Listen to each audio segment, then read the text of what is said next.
Labas, šitas nauja diena. Važiuoju apsipirkti valgyti, yra 6:30. Tikiuosi, tas ūkininkas man paliko tuos kalafiorus, kaip ir praeitą kartą žadėjo. Maisto apsipirkimas nebus labai didelis, nes savaitgalį pritrūkome avižinių, tai pirkome avižinių ir dar kažko yra, tai tikrai visko daug nereikės tiek pirkti. Tai net bus didelis, bet tikiuosi jums patiks. Žiūrėkite ir pamatysite, ką įsigijau. O dabar važiuoju iki naktinio ir didmenos skyrių. Aš supirkau naktiniam turgui ir kaip fainai, tas ūkininkas buvo su daug kalafiorų. Nepamenu, kiek centų už kilogramą kainavo, bet 4 kalafiorai kainavo 2 eurai.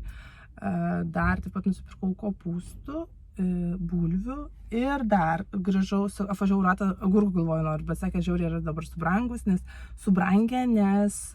buvo tos vėtros ir, žodžiu, labai anksti viskas nudžiūvo ūkininkam ir po 1,5 euro berods pardavinėjo, sakė, neapsimoka pirkti dabar. Ir dar gavau iš tą pačią ūkininko 2 kopūsčiukus, sako, paragauk, labai saldus, labai skanus, sako, į salotytės. Tai 2, tiesiog, fainai. Ir dabar einu parodysiu, ką įsigijau iš naktinio turgaus ir tada eisim į didmenos skyrių. Taigi, va čia tie kalafiorai, tobuli 2 eurai už 4, labai skanus. Čia iš to šeiminėlės kopūstėlių nusipirkau ir iš to vyriškio tokių bulvyčių po 3 centų šį kartą už kilogramą, nes truputį didesnis. Labai esu laiminga, nes tikrai pigiai gavau. Kągi nusipirkau graikiniai 7,5 kg, bet čia pusę kilo datulių, čia su riešutais keptais darau.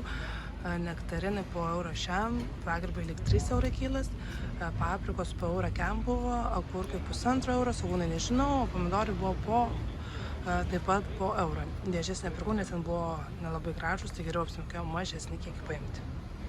Iš tikrųjų visai neblogai pavyko nusipirkti Urmo didmenos skyriuje. Keletą dalykėlių, nedaug sumokėjau, tai labai džiaugiuosi. Reikia dabar nuvažiuoti iki promo, nusipirkti truputį ryžių, nes šiaip yra, bet noriu kitokių ryžių, kad pasidaryti košę ten tokią vieną. Ir reikėtų gal alyvuogių aliejaus ar dar kažko. Pažiūrėsim, nes biudžetas yra mažas pasimtas, dėl to, kad dauguma maisto produktų liko namuose. Iš tikrųjų fainai, nes nusipirkau Urmo didmenos skyriui nemažai dalykėlių, daug neišleidau, nes kadangi maisto yra dar šaldytuve nemažai, tai nereikėjo daug ir prisipirkti. Dabar esu iki promo, nusipirksiu mažą kiekį ryžių, nes noriu iš kitokių ryžių padaryti ten tokią košę su daržovėmis, panašiai risotą. Tai tie plikyti ryžiai, kuriuos turiu, nėra tinkami, tai reikia nusipirkti kitokių. Taigi, prome nusipirkau, kadangi ten tokios sriubos gaminu, tai reikėjo saulėgrąžų aliejaus. Nežinau, ar geras, negeras, bet žodžiu nusipirkau aliejaus. Ir tai, kur sakiau, košę, grūdžių, makaronų, ryžių.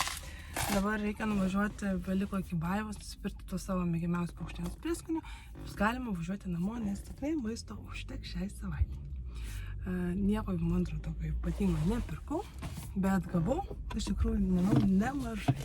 Fainai, kad tas ūkininkas, kur kalafiorus pirkau, bulvių turėjo ir pigiai iš tikrųjų turėjo ir pardavė. Taip pat ir kalafiorus po 6 centų berods pardavė ir 5 centų už kilą. Nepamenu tiksliai. Ir dar įdėjo 2 kopūsčiukus. Tai žodžiu, esu laiminga, paragausiu, sakiau, jeigu patiks savo tie kopūstai, nes sakė, jie yra ankstyvieji ir jie labai tinka kopūstai tom salotom, nes tie, kurių šeiminėlės perku, man salotom jie biškai kartais būna per kieti, o čia būtent, sako, minkšti, sultingi, tai pažiūrėsiu ir įvertinsiu. Tai dar iš tikrųjų nėra 8, bet tikiuosi Baiva jau dirbs ir galės man parduoti to, ko reikia. Ir va, aš jau su savo paukštienos prieskoniais tais mylimiausiais. Ne salsa, ne dar kažkokie, tiesiog paukštienos prieskoniai būna parašyti ir jie žodžiu tada. Ir dar nusipirkau sodas, nes būna kartais reikia kažką pravalyti ir geriausiai jinai valo. Tai toks va, tas mano maisto apsipirkimas šios savaitės. Ačiū, kad žiūrėjote, susitiksime kitose video. Nepamirškite prenumeruoti, komentuoti ir mus palaikyti, nes palaikymas labai svarbus. Iki kitų video.